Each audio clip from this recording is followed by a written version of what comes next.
with Cobourg Cougar defenseman Nick Minerva. How are you today, Nick? I'm good, thank you. Like you say, after 4 seasons in junior A hockey and six different teams, last night was probably the biggest goal you ever scored in your life, wasn't it? Yeah, it definitely was. No doubt about it. Now, we've talked over like the last couple of years with your career in junior. With being in Cobourg, what was different being in the community of Cobourg and with the Cougars this year compared to the other five teams you were with? The culture and dynamic of the team was a lot different. When you going into this, or when I showed up, everybody knew that we were hosting this thing, and they try to build a team around maybe not the most skilled team, but the right team, and it ended up paying off in the end. Now, was it like you say with losing to actually the Trenton Golden Hawks who won the OJHL and won the Dudley Hewitt, and losing to them in the conference final? Was that a little bit of a downer for no, even though knowing you guys are hosting and still being the national championships? Does that add a little bit of Yeah, say motivation?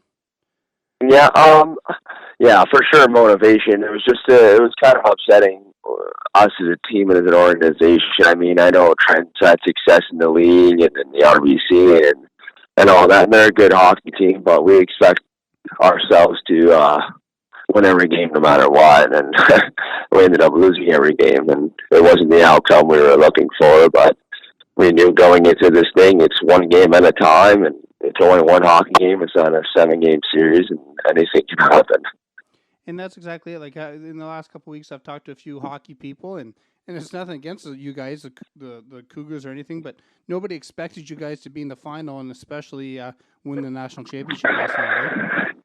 Yeah, we were definitely the underdogs. Probably the most underdog team going into that tournament. We were swept in the third round of playoffs in our conference finals. Like, it's one thing to make it to Game 7 and lose possibly, but it's another thing to get swept 4 games straight. And a lot of people don't expect you to do much after that, which is understandable. I get that, but we as a team, I think time off helped us. It helped people with injuries, myself included, and time was actually on our side. Having time off was a good thing, in my opinion, and everybody else's.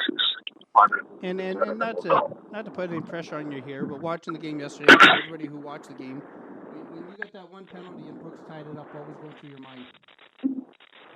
When I hit it, or right before I hit it? No. When you got the first penalty, when you got the penalty and Brooks got their first goal, what was going through Oh, your when mind there? I just I saw the puck go off the boards, and now it's like this guy's gonna have a wide open if I don't box him out, and it ended up going on the other side of me, so I had nothing. I couldn't do anything but pull him down, and he was kind of talking smack to me, and I was going back to the box, and I was like, oh no, like this is not what I should be doing here.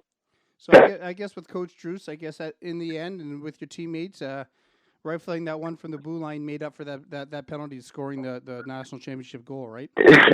That's for all three of them, that's for sure. Anymore. So what do you have any plans? Do you know what you're doing in the fall yet? Are you playing hockey somewhere? You cut out. I'm sorry. For the fall of 2017, do you have any plans? Or you continue to play hockey, or do you know what you're doing yet? I plan on keep pursuing my hockey career. I just don't know where it's going to end up taking me after yesterday and this season. I've talked to a couple teams, but everything is still up in the air. And that championship goal hopefully helps a little bit, like I said, giving you a little bit of exposure, doesn't it? Yeah, hopefully, it gives me, opens up some doors, which would be nice. We would hope. I would hope. So now that, like say, unfortunately, you say you're on your way home, like say back to New Jersey. Do you know if the Cobourg and are they having a parade and everything for the Cougars? I think they're doing. I don't even know if they're doing a parade. I believe they're doing a banquet Friday. But a lot of it. See, the thing is, I'm American and I'm from New Jersey, and I'm the only American on the team, and everybody else is from Ontario. So they have the benefit of the doubt. A lot of the players to be close to home, and I'm unfortunate for that, but they are understandable, which is good. And they're a great group of guys, and I wouldn't want to win it with anybody else. And what, like say, after 4 years of junior hockey, what can you, I guess for kids who are coming up, what can you say the ones who get discouraged? And then, like I say, it's not against you. Knew going into Cobourg, you were there to help with the national championship. What do you say to the younger kids who are looking to play junior? just never quit. Work hard every day. Don't allow people to discourage you at all. And if you work hard, good things will end up coming to you. Good karma, and I'm a firm believer in that. Just keep working hard, and I think a lot of things are possible in life if you just put your mind to it. Now, again, we all know you play street hockey. You play like say in a league or whatever else. You always expect that you joke around with that street hockey, going, oh, the national, like you said, championship goal, you're going to score it. Did you ever think in your mind that it was going to be you? Part of me, yes. Part of me, no. Actually, going into when I first got traded to this tournament, I was always talking about getting traded to this team or that team, and a couple of those teams ended up going into the RBC as well. And I wanted to prove a point for them not giving a chance on me. And Cobourg, I was thankful enough to believe in me and give me a chance. And I was replaying in my mind of sending one team home at one point and playing the other team at that point. And I was like, wow, could you believe it? If I score the overtime winner, whatever the score is, I score the overtime winner. And it didn't happen. And the last question, what in the hell were you thinking as it was going across that goal line? Honestly, I just broke down. I was like, I can't believe I just did it. I just couldn't believe I did it. It was an unbelievable moment. It took my breath away. I ended up tearing up, and it was just a moment I'll never forget. And totally understandable. Well, thank you, Nick, and maybe we can talk coming into the fall, depending where you're playing, and we'll talk again.